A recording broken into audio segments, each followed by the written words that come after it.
Samuel, tengo 19 años y estoy estudiando lenguas modernas.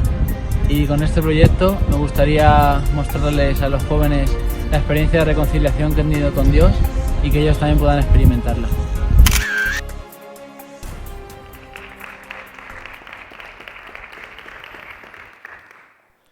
Seguro que alguna vez habéis escuchado a alguien decir, o incluso vosotros mismos habéis podido pensar, confesarme, ¿pero para qué? ¿De verdad es necesario? Si yo me confieso con Dios, ¿no está Dios en todas partes y nos escucha?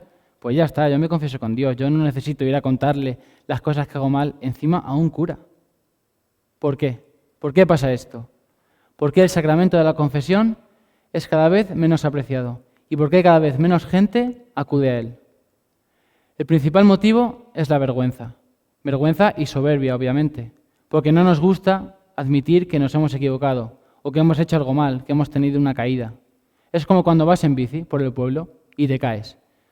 Un guarrazo impresionante. La bici acaba por un lado, tú por el otro, las rodillas sangrando, pero a ti eso te da igual. Tú lo primero que haces es levantarte rápido y mirar si alguien te ha visto. Mirar si alguien te ha visto hacer el ridículo. Y luego ya te preocuparás de si te has hecho daño o si tienes alguna herida. Con nuestro pecado nos pasa lo mismo. Lo único que nos importa es que nadie vea que nos hemos equivocado y que lo hemos hecho mal. Y es que luego encima el cura me va a mirar mal si le cuento mis pecados.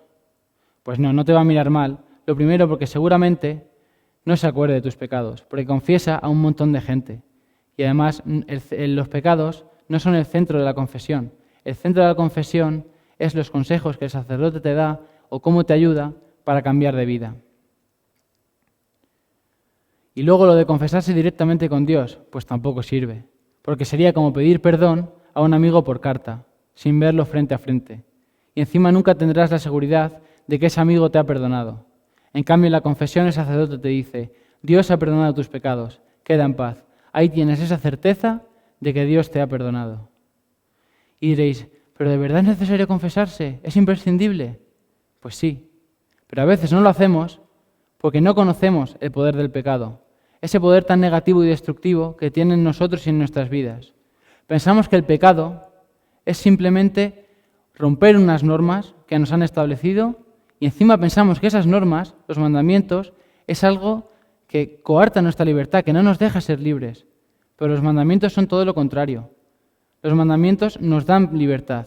¿Cuándo entregó Dios los mandamientos al pueblo de Israel?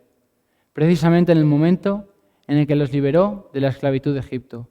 Cuando les dio esa libertad, les dio los mandamientos para que vivieran esa libertad en plenitud. Y el pecado es esencialmente eso. Es decirle a Dios, sé lo que quieres que haga, porque me lo has dicho. Me has dejado qué quieres que haga para vivir una buena vida. Y además sé que esta vida que tú me propones es la mejor para mí, pero yo paso. No voy a hacerlo, eso no va conmigo. Esa amistad que Dios ha establecido con nosotros la rompemos y pasamos de ella. El término griego para definir pecado es fallar el tiro, es decir, un desviarnos de nuestra meta, un equivocarnos. Y nuestra meta es eso, vivir en paz con Dios. Y nuestro pecado no solo afecta a nuestra relación con Dios, sino también a nuestra relación con los demás. Incluso cuando pensamos que un pecado es privado, que solo va entre Dios y yo, que nadie más se ha enterado. No, pues ese pecado también afecta a los que nos rodean, porque todos somos parte de un mismo cuerpo, que es el cuerpo de la Iglesia. Y es como cuando tú te lesionas el dedo gordo del pie, por ejemplo. Solo te duele el dedo del pie, pero cuando andas empiezas a cojear. Y a base de cojear te empieza a doler la rodilla. Y después de la rodilla se empieza a resentir la espalda. Y de ese dolor, que era un dolor puntual, se acaba resintiendo todo el cuerpo. Con el pecado es lo mismo. Nuestro pecado particular también afecta a todas las personas que forman la Iglesia. Y la consecuencia mayor del pecado también la conocemos. Cristo crucificado. Cristo olvidado, humillado, escupido, maltratado. ¿Y todo eso por qué? ¿Por qué murió Jesús en la cruz? Por nuestro pecado. No por el pecado de la humanidad en general, sino por tu pecado, mi pecado, el pecado de cada uno individualmente. Y Jesús muere en la cruz para vencer ese pecado y para que nosotros no muramos y podamos vivir. Y no solo vence al pecado, sino que nos da a nosotros la oportunidad de vencer también ese pecado. ¿Y cómo vencemos nosotros ese pecado? Con el sacramento de la confesión. El sacramento de la confesión es ese momento en el que Cristo y Dios tocan nuestro corazón. Y ese romper esa amistad que nosotros hemos realizado lo arregla, nos sana y vuelve a formar esa amistad con nosotros. Y no solo eso, no solo nos sana y nos perdona, sino que además nos da la fuerza y la gracia para abandonar esa vida de pecado y convertirnos. En este momento pueden surgir varias dudas, como, vale, pero ¿cómo me confieso bien? ¿Cómo me preparo bien? ¿Cada cuánto tiempo es necesario confesarse? Bien, vamos por partes. Lo primero, ¿cómo me preparo bien para una buena confesión? ¿Qué es necesario? Lo primero es el examen de conciencia, es decir, mirarnos por dentro y examinarnos, porque si no nos conocemos a nosotros mismos, no podremos cambiar y mejorar. Lo más fácil es seguir una guía o simplemente ir repasando los 10 mandamientos y ver en qué hemos fallado. Después viene la fase del arrepentimiento, el dolor de los pecados y el propósito de la enmienda. ¿Qué es el dolor de los pecados? Es ese sufrimiento, esa tristeza, ese vacío que sentimos en nuestro interior cuando nos damos cuenta de que hemos fallado a Dios, de que nos hemos equivocado.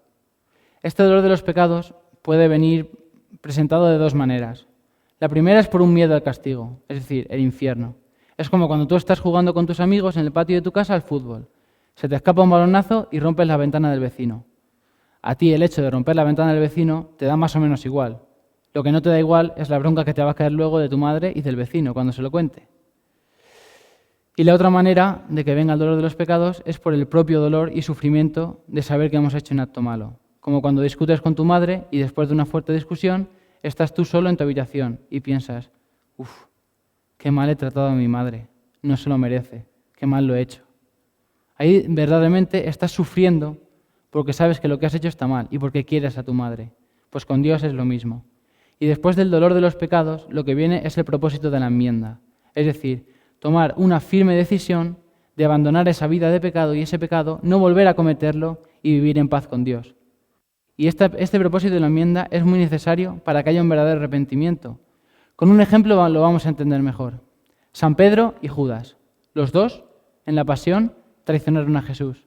Judas le vendió y por eso lo mataron.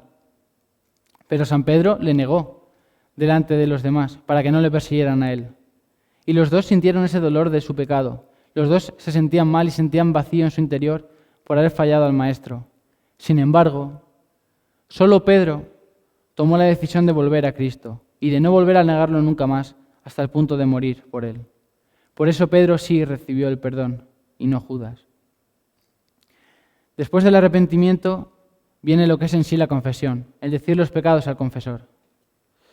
Lo primero es señalar cuánto tiempo llevamos sin confesarnos. No hace falta que sea algo exacto. No, pues me confesé el 23 de abril a las 4 en tal iglesia con tal cura. No. Algo general, pues X semanas, X meses.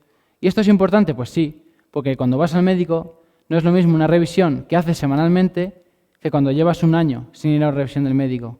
La revisión no será la misma. Después iremos diciendo cada uno de nuestros pecados llamándolo por su nombre. Es decir, no sin divagar, porque obviamente no es lo mismo decir, no, pues es que he robado un sobre. Pero claro, no cuentas que dentro de ese sobre había 100 euros. No es lo mismo, ¿verdad? Tampoco es necesario hacer una explicación máxima de cada cosa. Pues fulanito y yo somos amigos desde los 3 años. Hemos ido siempre juntos a clase, en los campamentos íbamos juntos y compartíamos habitación, hemos pasado buenos momentos. Sí, a veces nos hemos enfadado, para al final decir que lo has criticado. Pues no, dices directamente, he criticado a mi mejor amigo. Tampoco hace falta enrollarse. Es importante no saltarse ningún pecado mortal, porque en el momento en el que decimos, bueno, este es que me da más vergüenza, me lo callo. No sirve de nada. Lo primero, porque la confesión no sería válida. Y lo segundo, porque solo te estarás engañando a ti. El cura sí que es verdad que no se va a enterar. A él le va a dar lo mismo, pero a Dios no le vas a engañar, que es lo importante. Él te conoce y sabe cómo eres. Y precisamente porque sabe cómo somos y que caemos y que fallamos, nos ha regalado este sacramento. ¿Y cada cuánto tiempo es necesario confesarse? Pues eso ya depende de cada uno. El cura de Ars decía, por ejemplo, que es necesario levantarse inmediatamente después de cada caída. Con lo cual, siguiendo esto, cada vez que cometamos un pecado, lo suyo sería confesarse lo antes posible. Pero bueno, eso ya depende de cada persona. Sí que es verdad que la Iglesia ha establecido un mínimo de una vez al año, siempre y cuando no se cometan más pecados mortales. Pero bueno, yo, hablando por mí mismo, el hecho de cometer pecado mortal una vez al año y que solo tengas que confesarte una vez al año, lo veo muy complicado. No sé si alguien aquí pues, después me explica cómo hacerlo, a ver si se me pega algo, ¿no? Y finalmente el sacerdote, al acabar, nos impondrá una penitencia, después de darnos ciertos consejos para mejorar en nuestra vida. Y esa penitencia será la mayoría de las veces una simple oración, que pensamos que a lo mejor no tiene por qué tener tanta importancia, ¿no? Que, pues bueno, una oración más, una oración menos, da lo mismo. Pero no, es importante esta penitencia, porque repara el daño que hemos hecho con nuestro pecado y además nunca se debe dudar de una oración hecha desde dentro del corazón. Muchas gracias.